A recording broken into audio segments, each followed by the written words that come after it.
asked Monty Williams about what you can bring to the Wizards, and he said that your future is ahead of you and that you'll be able to expand your game in ways here that you weren't necessarily able to do in Detroit. So what do you think about that, and what do you think you can do here that you weren't able to do there? Here definitely probably have more opportunities to put the ball on the ground. Over in Detroit, they had a good amount of guys who can play make already. So over here is not saying no guys over here can play make, but it's just more opportunity to do that within this offense. And Coach Mont, great words from him. He obviously knows what I can do, and it's just that's my next step. Like obviously everybody knows me as a 3-and-D guy. My next step is obviously putting the ball on the floor and playmaking and make a place for myself. Cool.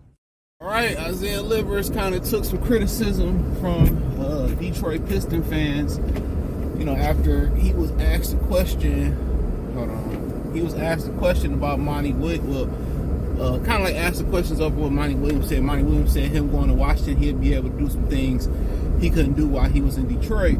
And that's kind of like, he said, kind of like play make and not just being D&3 guy. So a lot of Piston fans took to social media said he couldn't even be a D&3 guy. He couldn't even hit no shots or stop nobody. I mean, you got to remember this man came off a lot of injuries. He just wasn't durable. So it's pretty much probably hard for him to develop when you ain't never healthy.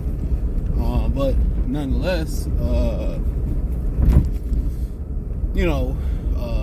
fans were saying, well, he can't even D&3. And to say, I just think he never really got into a rhythm, and maybe that's just not really who he is. I know in Michigan he was able to make some good plays, kind of seem more of a point forward a little bit more, but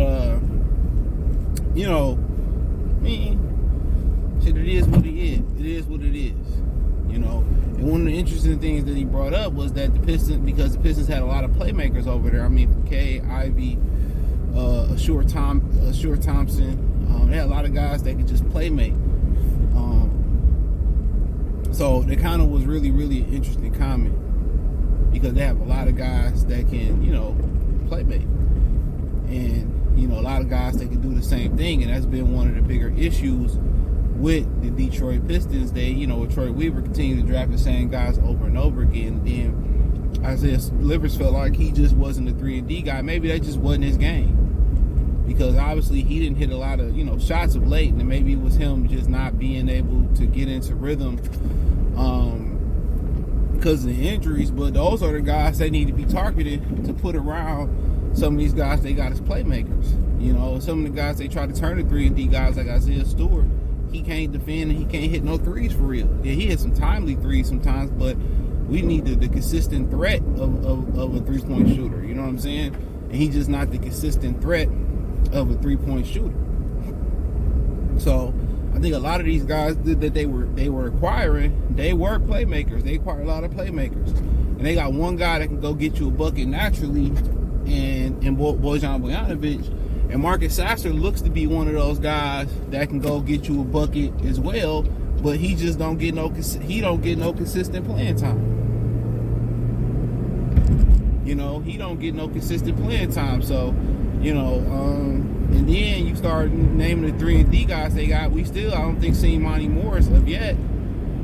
So when you start going around here saying, we need more 3-and-D guys and all that type of stuff, they don't have a lot of them. And the guys that can hit threes, like Joe Harris, he ain't been able to hit no threes. He ain't been able to hit no threes. So, I mean, at the end of the day, it seemed like they just, Troy Weaver got a lot of, he's attracted to guys that can just, play make. And that's what he naturally wants, is guys that can play make. Oh, come on now, bro. What are you doing? Yeah, if you're going to blow past somebody. But that just seemed to be what they're attracted to, is just the guys that can just play make.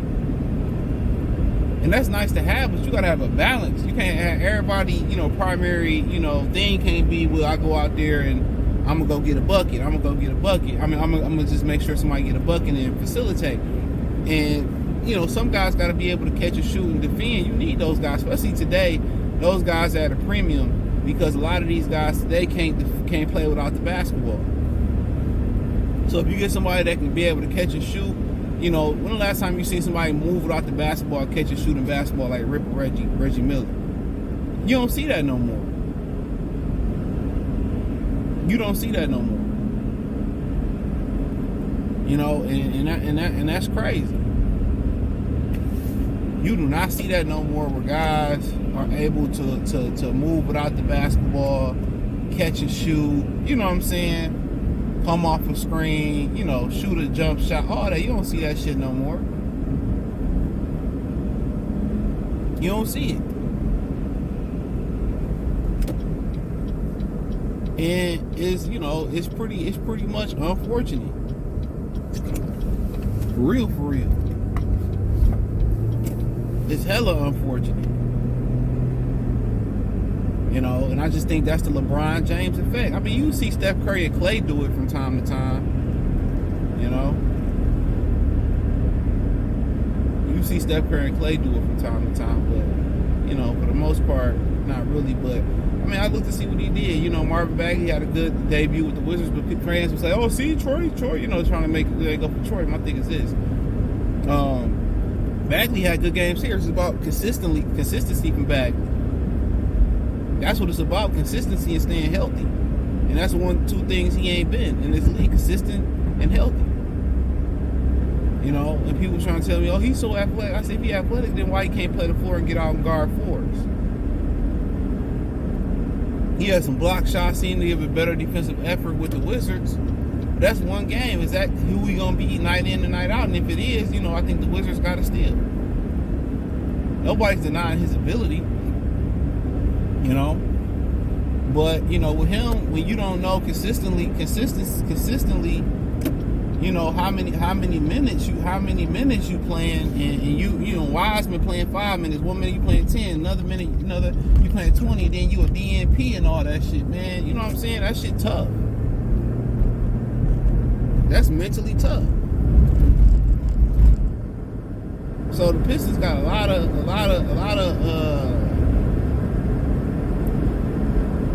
They got a man. It's just Monty lineups, his rotations. It's like he intentionally just a fucking idiot. That's what it's looking like to me. And I gotta call a spade a spade. And one thing I do notice is that the best guys are not playing. That's one thing that I'm definitely noticing, is that the best guys are not playing. You know? Isaiah Stewart and Killian Hayes getting chance after chance after chance. Ivy, Sasser, Thompson mess up, they going to the bench. You know what I mean? So I really don't understand his philosophy, bro. Because everybody seems to be seeing it, you know, the media pundits and everybody seems to be seeing it from my point of view. But, like I said before, it is what it is. It is what it is. But, so be it. Let me know what you girls and guys think. Thumbs up the video, share the video, subscribe to the channel. The subscribe button is the bell icon button. Hit all notifications, increase the chance of notifications. We go live and drop video instantly on support the channel. Cash App, $CJ Good313, Venmo, CJ Good313, PayPal link in the description. Hit the link tree, find me on Twitter, Instagram, Spotify, Anchor, Cash App, Venmo, PayPal, Apple Podcasts, Google Podcasts, the whole nine. Appreciate the love, support. Let me know what you girls and guys think in the comment section. Check out Detroit Pistons Talk playlist for videos like this.